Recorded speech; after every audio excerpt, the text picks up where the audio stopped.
Bab 1309, Rencana Pemilik Pena Tao. Sekitar 100 kaki di sebelah kanan Sander Ye dan Dao leluhur, ada jalan kecil. Di jalan itu, sebuah kereta kuda melaju pelan. Tidak, lebih tepatnya, itu adalah kereta orang, karena yang menarik kereta itu bukan kuda, melainkan dua orang. Kedua lelaki itu bertelanjang dada dan sangat kuat, dengan otot sekuat baja. Tubuh bagian bawah mereka hanya ditutupi sehelai kain sederhana untuk menutupi bagian vital mereka. Di leher mereka ada rantai besi setebal lengan, dan ujung rantai lainnya diikatkan ke kereta. Keduanya bukan orang biasa, dan kultivasi fisik mereka sangat kuat. Melihat pemandangan ini, Sander Ye sedikit terkejut. Dia menoleh untuk melihat Dao leluhur, yang wajahnya sangat muram, budak liar. Sander Ye bertanya dengan rasa ingin tahu, apa itu budak liar? Dao leluhur menatap ke kejauhan dengan tatapan agak muram. Yang disebut budak liar adalah budak. Di dunia pantai seberang sebelumnya, ada dua negara adik kuasa, satu adalah kuil suci pantai seberang di selatan, dan yang lainnya adalah kuil leluhur liar di utara. Kuil suci di selatan diperintah oleh orang suci sejati dan percaya pada pantai seberang, sedangkan kuil leluhur liar di utara diperintah oleh leluhur liar. Mereka percaya pada diri mereka sendiri dan mempraktikkan Dao sendiri. Karena masalah kepercayaan ini, kedua belah pihak bertarung selama ribuan tahun. Sander Ye melirik kedua budak liar di depan kereta dan berkata, jelas sekali bahwa utara telah dikalahkan. Dao leluhur mengangguk pelan. Sebenarnya, mereka tidak kalah pada awalnya. Pihak utara selalu berada di atas angin karena orang-orang di utara tangguh dan berkuasa. Tetapi kemudian, perahu lain yang sebelumnya tidak pernah muncul tiba-tiba muncul dan langsung menghantam leluhur liar, sehingga leluhur liar pun kalah. Tetapi sebenarnya, itu tidak buruk. Mereka hanya mundur ke alam liar dan menjalani kehidupan yang layak. Sampai kemudian, seseorang muncul dan berkhotbah bahwa semua orang setara, bahwa mereka harus membangun hati untuk alam semesta, dan bahwa mereka harus membawa kedamaian ke dunia. Aku tidak tahu bagaimana dia membodohi mereka, tetapi kuil leluhur liar benar-benar mengikutinya. Sander Ye menjadi tertarik dan bertanya, lalu? Dao leluhur berkata dengan tenang, di bawah kepemimpinannya, para orang liar langsung menuju kuil suci pantai seberang dan langsung membunuh 3 orang suci sejati. Dan tepat saat mereka hendak menang, perahu seberang muncul lagi.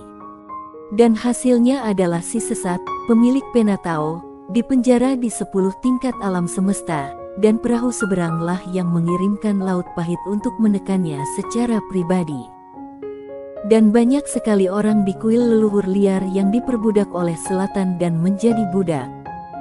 Sander Ye terdiam. Dia tidak menyangka bahwa pemilik pena Tao, bajingan itu, benar-benar akan memperjuangkan kesetaraan bagi semua makhluk di seluruh alam semesta. Tentu saja, yang lebih mengejutkannya adalah bahwa pemilik pena Tao tidak pernah menghajar yang disebut perahu seberang.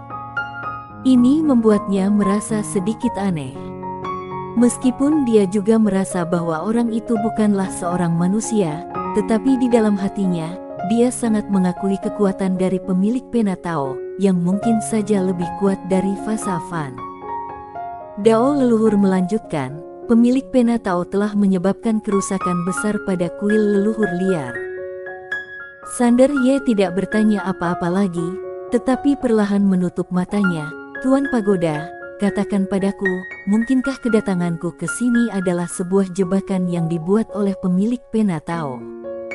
Pagoda kecil sedikit terkejut, mengapa kamu berpikir begitu? Sander Ye berkata dengan lembut, intuisiku mengatakan bahwa ada sesuatu yang salah, karena Dao dari pemilik pena Tao dan Fasa Fan benar-benar berbeda. Fasa Fan mengejar kekacauan, sementara pemilik pena Tao mengejar pembentukan tatanan yang sama sekali baru. Oleh karena itu, dia tidak punya alasan untuk membantu Fasafan. Pagoda kecil berkata dengan suara berat, apa yang kamu katakan tampaknya masuk akal. Sander Ye menyipitkan matanya sedikit, jika ini benar-benar rencananya, maka dia hanya punya satu tujuan, yaitu membiarkanku datang ke sini dan berkonflik dengan kuil suci pantai seberang. Lalu aku tidak akan bisa mengalahkan kuil suci pantai seberang dan ditindas. Pada akhirnya, ayahku atau bibiku akan maju.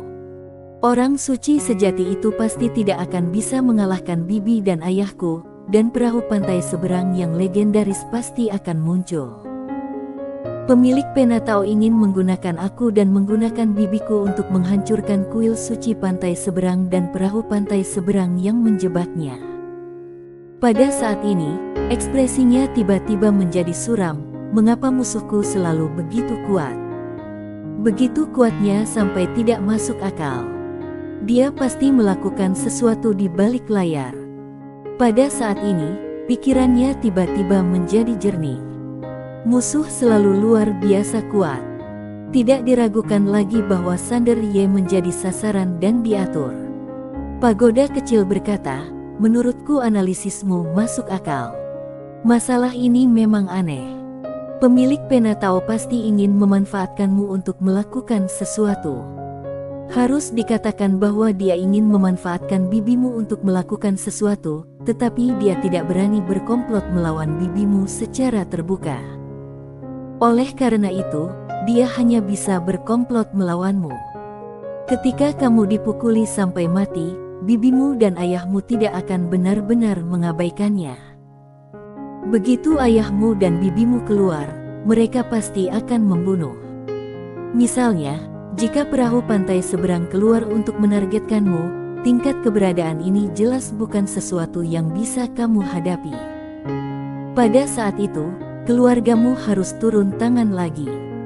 Mata Sander Ye tampak suram. Dasar bajingan. Jelaslah bahwa pemilik Penatao sedang merencanakan sesuatu, dan dia diperlakukan seperti bidak catur.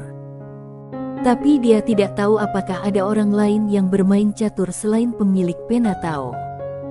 Pagoda kecil tiba-tiba bertanya, apa rencanamu? Sander Ye terdiam sejenak, lalu berkata, aku harus mendapatkan perahu seberang. Bagiku, langkah ini tidak dapat diselesaikan. Pagoda kecil tak kuasa menahan diri untuk mengumpat, brengsek. Sander Ye berkata dengan lembut, tetapi aku tidak perlu mengikuti ide pemilik Penatao. Pagoda kecil bertanya, apa maksudmu? Sander Ye menatap kereta di kejauhan. Setelah takdir dan keberuntunganku lenyap, itu artinya siapapun bisa berkomplot melawanku. Saat ini, aku harus sangat berhati-hati dan waspada dalam segala hal yang kulakukan. Pagoda kecil tiba-tiba berkata, tetapi jika demikian halnya, banyak hal mungkin akan bertentangan dengan niat awal. Sander Ye berkata, hanya dengan kekuatan besar seseorang dapat melakukan apapun yang diinginkannya. Tanpa kekuatan besar, adalah bodoh untuk ingin melakukan apapun yang diinginkannya. Sambil berbicara, dia tiba-tiba berjalan menuju kereta di kejauhan. Di samping Sander Ye, Dao leluhur sedikit terkejut. Dia segera mengikuti dan berkata, orang-orang di kereta ini dapat menggunakan budak-budak liar, mereka jelas bukan orang biasa. Jangan bersikap baik hati tiba-tiba. Kita tidak sanggup lawan dengan keadaan saat ini. Dia masih takut. Setelah ditipu oleh Fasafan, kekuatannya saat ini kurang dari 1% dari periode puncaknya, dan dia sangat lemah. Jika Sander Ye melakukan kesalahan, dia akan segera melarikan diri. Sander Ye tidak berbicara, tetapi segera menyusul kereta kuda itu. Tepat ketika Dao leluhur mengira Sander Ye akan menyelamatkan orang, Sander Ye tiba-tiba berkata, Nona, tolong berhenti. Kereta itu tiba-tiba berhenti. Sebuah suara terdengar perlahan dari dalam kereta. Sander Ye tidak mengerti, jadi dia menoleh untuk melihat Dao leluhur. Dao leluhur menunjuk ke punggung Sander Ye, dan segera, bahasa dan teks kuno muncul di lautan kesadaran Sander Ye. Apa yang baru saja dikatakan orang di kereta itu adalah, apakah ada yang salah? Sander Ye mengepalkan tangannya ke arah kereta dan berkata, "Nona, entah mengapa aku dan saudara aku yang bodoh tersesat di sini. Apakah kamu bersedia memberi kami tumpangan? Laut Pahit ini sangat besar. Jika dia berjalan ke sana, mungkin akan memakan waktu 10 hari atau setengah bulan. Selain itu, dia tidak mempercayai dao leluhur ini. Dia harus berjalan sendiri." Setelah wanita di dalam kereta itu terdiam sejenak, tirai tiba-tiba terbuka, dan kemudian wajah cantik pun menampakkan diri. Meskipun Sander Ye sudah terbiasa melihat wanita cantik, penampilan wanita di depannya tetap saja membuatnya terkejut. Fitur wajah wanita itu halus dan tanpa cacat, dia sangat cantik. Wanita itu menatap Sander Ye sejenak lalu berkata, "Naiklah." Sander Ye bergegas berjalan menuju kereta. Dao leluhur juga bergegas naik kereta, tetapi pada saat ini wanita itu tiba-tiba menatapnya dan berkata, "Kamu jalan kaki."